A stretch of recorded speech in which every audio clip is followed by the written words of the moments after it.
To even further excite myself for the J-Series swap we're doing for my 240, I'm gonna be taking my single turbo V6 EG Civic out to the track. And before I do that, it needs a little bit of work. It needs some prep for the track.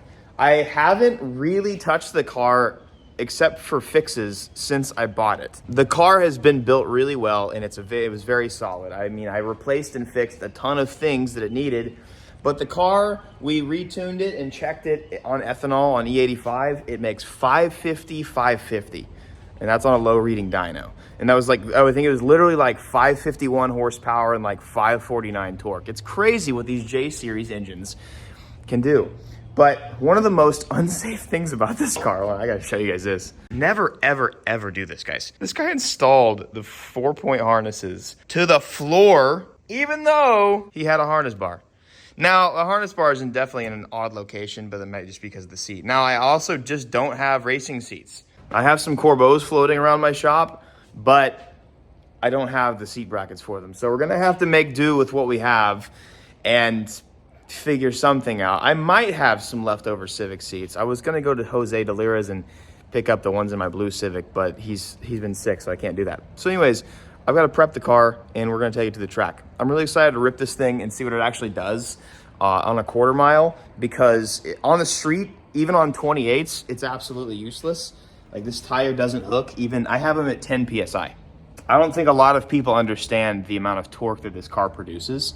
And a lot of people are saying like, oh, you're just lead footing it, or you don't know how to drive, or this or that. Like, I promise you, I probably know how to drive. I probably can drive better than most people in the comment section. I'm just saying, this car just makes a lot of power. It's hard. So we're finally gonna go to a prep track and do that. Anyways, let's get it in the shop.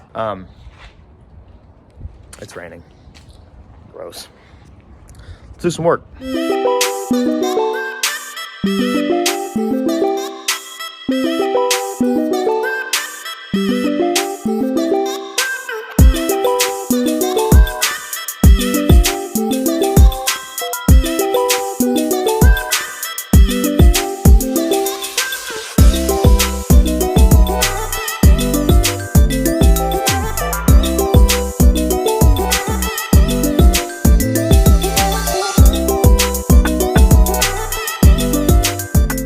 Trusty tape method. The tape list is the surefire way to make sure that you get everything done you need to get done to the car before you go to the track. Because there's usually a large checklist of things, and if you're like me, I either get distracted while I'm doing it halfway, or I just forget about them. And so I write them down, make myself a list, and cross them off accordingly. This is probably going to be one of the last track days, first and last track days on this setup.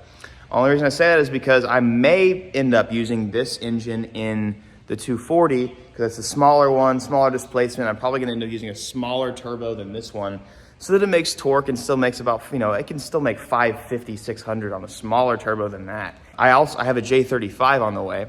I'm going to basically, essentially, stroke this motor, make this car even faster, like it needs to be faster. And then, but I'm also probably going to take the engine out and everything in either way, clean up the bay, because like, this car's ugly. It's nasty. I also got scammed. I've said that a couple times. Bought a three-piece kit on eBay, three-piece front end. Dude just took my money, never made it. Pretty sick. So I got to figure out a front end for this car. It doesn't really look great right now, but it is what it is. We're gonna clean it up and make it look nice. The main thing I want to make sure I do is you got to check tire pressure on there, but I want to make sure the car's aligned. The car does get kind of goofy. I mean, this car gets up there really fast. Like, you guys can't really see how fast this car is on the street because it never hooks. And that's kind of the issue. This car's gonna go down the strip pretty quickly. I mean, like I said, whenever I bought it, this car has run 9 seconds on a smaller tire, or not a smaller tire, but a less grippy tire than this on a prep track. So I'm prepared to go the 9-second route tomorrow. Hopefully just, have some fun. I might actually, I'm gonna put something else. See, this is why I put these tape things on there, because I need a turbo filter. I am not trying to blow this turbo right now. So I guess I'm gonna get some of the interior sorted. This guy, dude, I gotta show you this. Not only is it to the floor, it's just a weird, excuse me? It's just a weird kit, dude. This guy just like half-ass bolted it to here. I gotta clean out all this stuff. I don't even there's wiring in this car that I don't even know what it goes to or why. I got a random freaking master cylinder hat in here. Like, it's kind of a mess. I actually did end up having my friend Zach from NTX Globe. He did this little guy for me, which is nice. Full cutoff, but also the fan is wired to it because this car did have an overheating issue. But I mean, like, they kind of just like, this car's cool, but it's kind of half-ass built. You know, I might not finish cars, but at least I don't finish cars looking like this. You know what I mean? We're gonna have to make sure that this is a lot safer, especially for my passengers. Really, for me.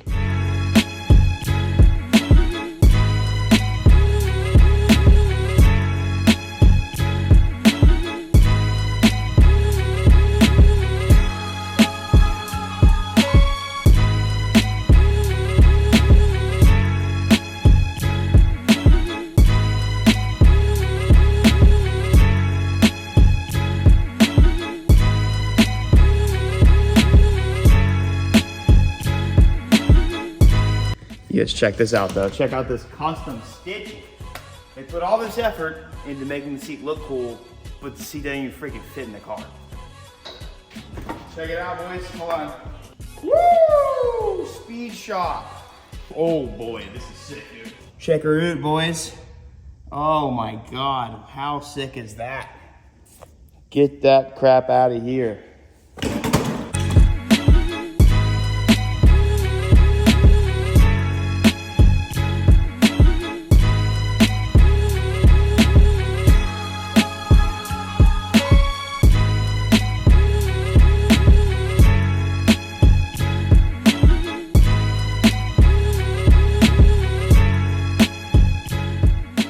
Cheap FIA approved harnesses that I got from MA Performance a while ago. You'll notice I ran this on my S2000 when I had it. The car's gone. These are tried and true, man. They work. So we're gonna do that on the driver's side, and passenger side is just gonna retain 3-point, because I honestly think that that's the safest option if you're not doing rally racing. So, but I do want to do 4-point for me as a driver, and yeah, so it's pretty simple to install them. I'm just gonna go ahead and put them on. I've made plenty of videos on how to do it, and there's lots of videos online about how to do it. But yeah, these are kind of tedious because you just have to kind of toss them in there and adjust them. But yeah, here we go. There we go. Simple as that. Now, look how I had to install it. Now, I want you guys all to know that it was not only very uncomfortable to get back here, but it is also very uncomfortable being back here. Just the things I had to do to get this. Silly. Okay, so we got 4 points in. A little bit safer than it was. Now, you're not supposed to use stock seats. Again, went over this. I don't have brackets for this car, but it's better than nothing, because check this out. They, you know, there's no way to get a 3-point in there anymore. And we've got a 4-point harness. It's a little bit safer. Check this out. Random, super random, but I was looking over the car. I was on the phone, and I was doing like the whole like ADHD thing, talking to somebody, 2,000 laps around the garage while on the phone. Looked at my Civic and was like, oh, hey, I got a carbon fiber wing that somebody freaking plasti-dipped over or something. But look, it's carbon fiber under there. I don't even know what to do here. Dude, plasti-dip sucks. I think it's plasti-dip, or is it paint? If it's paint, that really sucks, but I don't even know. I might try and get this stuff off. I mean, it's like, whoever did this, like, not only did they do a terrible job, why the hell, like, bro, why would you paint over carbon fiber, first off? Second, why would you do it so badly? It's plasti dip. I gotta do another lap, dude. I'm pissed.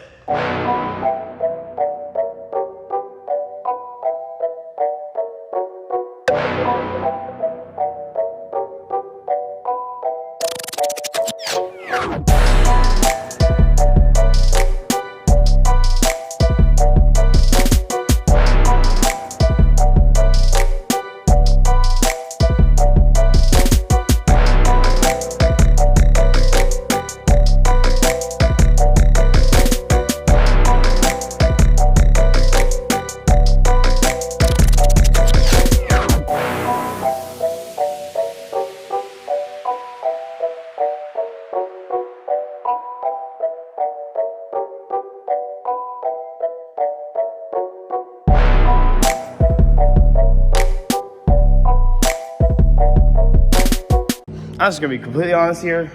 This car is The more I work on this car, the more I realize it's my perfect little box. This thing is a Dr. Pepper can with a big ass motor in it, and it's absolutely crazy. As you can see, I put some super cheap little fender flares on the car. Now, this is not for looks. I don't think these are cool whatsoever. The hot tire just flings everywhere if there's nothing covering it. So I'm at least trying to make it not, you know, go straight up. And it's actually bolted on there pretty nicely. The fenders are terrible anyways. I gotta do a ton of body work to this car, and I really wanna repaint it or wrap it eventually. Plus, I gotta figure out some sort of 3-piece front end, but that's supplementing all my issues in the meantime. Also, aligned to the car, I think the actual steering wheel itself is not on the splines correctly, because when you're driving the car, it seems to wanna be tilted, kind of canted to one direction. I'm gonna have to try and fix that. I might see if I have any other steering wheels just lying around the shop, and potentially swap this one out, because the old Honda wheel, this old Honda wheel in particular, terrible. It's like falling apart. I did, and I'll make a Instagram reel about this. I'm gonna finish this probably after the track day,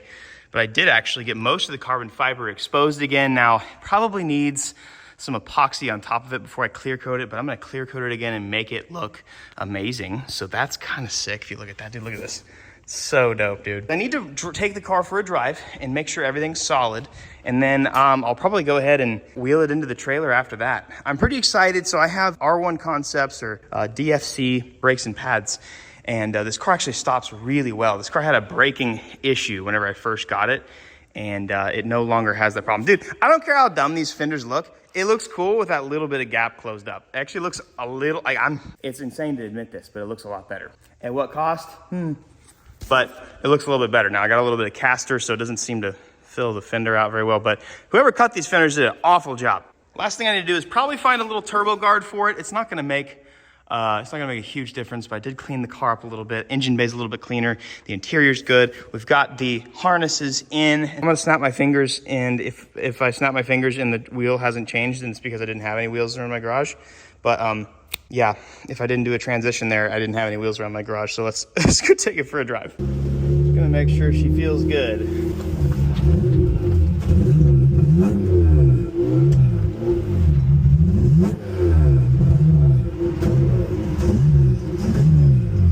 She's a little cold at the moment, running kind of rich.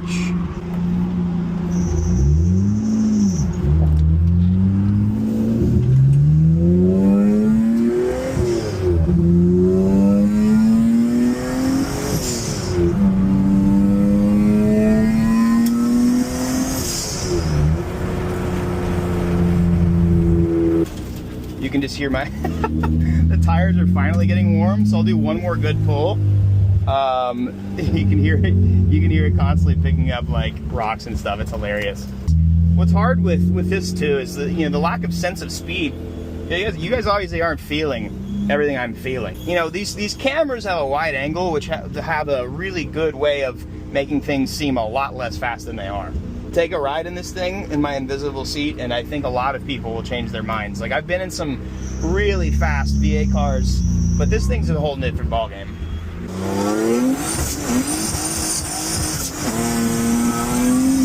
Oh my God, dude. Wow. All right. Damn. Question is, can I leave in second? So if I do like a...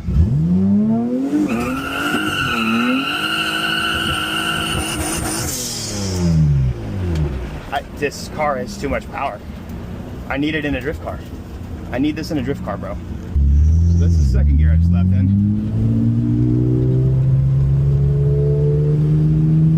So second gear's useless.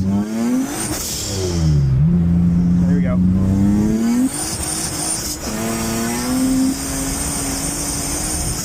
You can literally hear it going in and out of traction, and that's fourth gear, bro.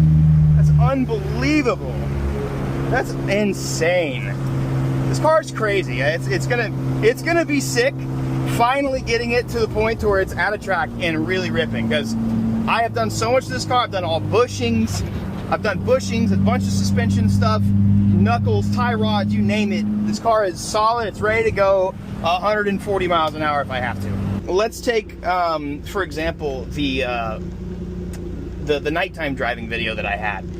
The whole time that you hear me just like red line, but like still kind of accelerating, that's me feathering the throttle and like feeling where the traction is. Now you can't obviously feel that, you can't see that, but I am doing the best to make sure this car goes forward as fast as I can. Now, I do have a draggy, and I would like to actually show like a 40 to 100 or 60 to 120, whatever that, you know, sort of deal is. But realistically, this car is insane for the street. I don't have bead locks. If I did, I'd lower the tire pressure and it would hook and it'd be a lot better. But you know, it's just not the case, and it's just not gonna happen. So it's also a cool day out. So don't expect too much traction here, but I gotta see if this car feels good in like third and fourth gear, because if it don't, then I'm not racing.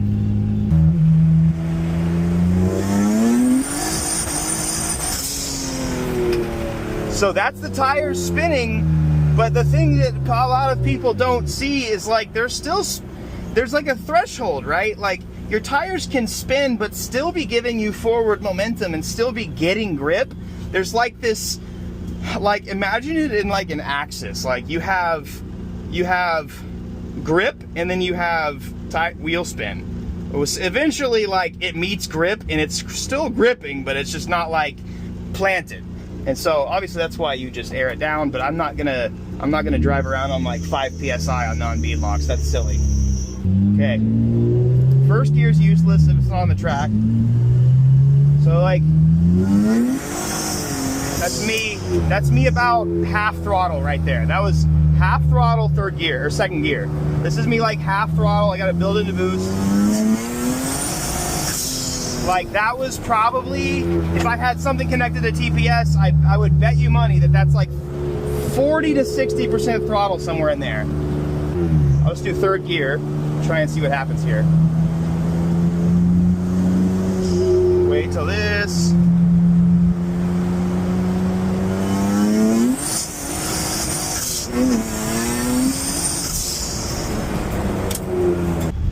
Question is, how quickly can I shift?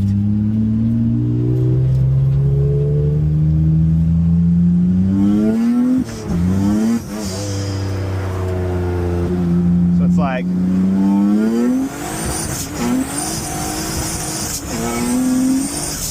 it still wants to, oh my gosh, dude. Just, oh my gosh. Brakes work.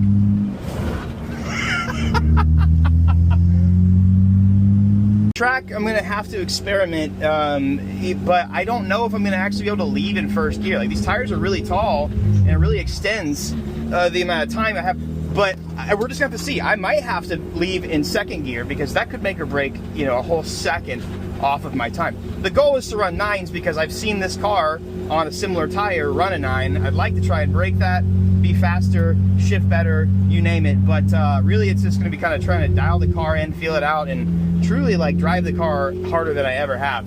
I'm pretty excited to see how it feels on a prep surface. It's gonna be wild. Plus also next video, there's gonna be a lot of really, really fast cars. I think it's gonna be some really good content that you guys are gonna really love. I think one of the funniest things about, you know, this car, driving cars like this, and you post like a reel or you post something on Facebook or something, and everybody's always so quick to judge about your driving and this and that, but like you never know until you actually get into a car how it drives. Now, a lot of people think that like this car is out of control, which honestly it kind of is. But I got the biggest tire I can pretty much possibly fit on a Civic. I'm at 12 PSI in the tires, and even with brake boosting in like third gear, I still brake loose in fourth gear. Like it's just, the car is nuts. And so, you know, a lot of people are like, oh, it's, you know, you're just spinning. You need to learn how to drive. It's not that, dude. At the end of the day, the car's gonna spin at the threshold that it's at. All I'm gonna say is, you think this is fun in a front-wheel drive Civic, just wait until it is in a drift car, dude. Very excited to have this set. It's just so much torque, and the tires just absolutely break loose. Obviously, like I could drift this car. I could drift this exact engine and turbo. Like if I put this turbo with this damn tire on that car, it would still drift. It wouldn't, I mean, it would be crazy and it would not work very well, but I'm just saying, it's gonna be so awesome having this set up in a rear-wheel drive car. Regardless, dude, this is gonna be so exciting. I'm very excited. I haven't been drag racing in probably over a year. for a lot of different reasons. I'm not going to get into that. I'm ready to have some fun. The only thing I got to do at this point is I'm going to put the minis on the rear and make sure that they have the correct tire pressure.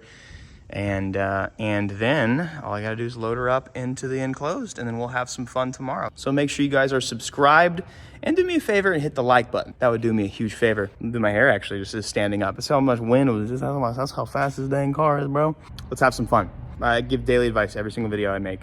And something I heard recently was super encouraging. Not necessarily actually encouraging, but maybe encouraging to some of you. Things that come easy don't last. Things that last don't come easy. You might be working for a long time for something, and it might be a lot longer than you're comfortable with. You might feel miserable and hopeless in the meantime, but I want you guys to know that if you're working for something that's going to last, it probably is going to take a long time, and it will not come easy. If it does come easy, I've learned myself that stuff that does come easy, I can even attest to that. If it comes easy, it probably won't last. So I love you guys, and I just want you guys to know that. Something that's been encouraging me lately, and I think you guys needed to know it. I love you all, and I will see you guys next video at the track. Peace.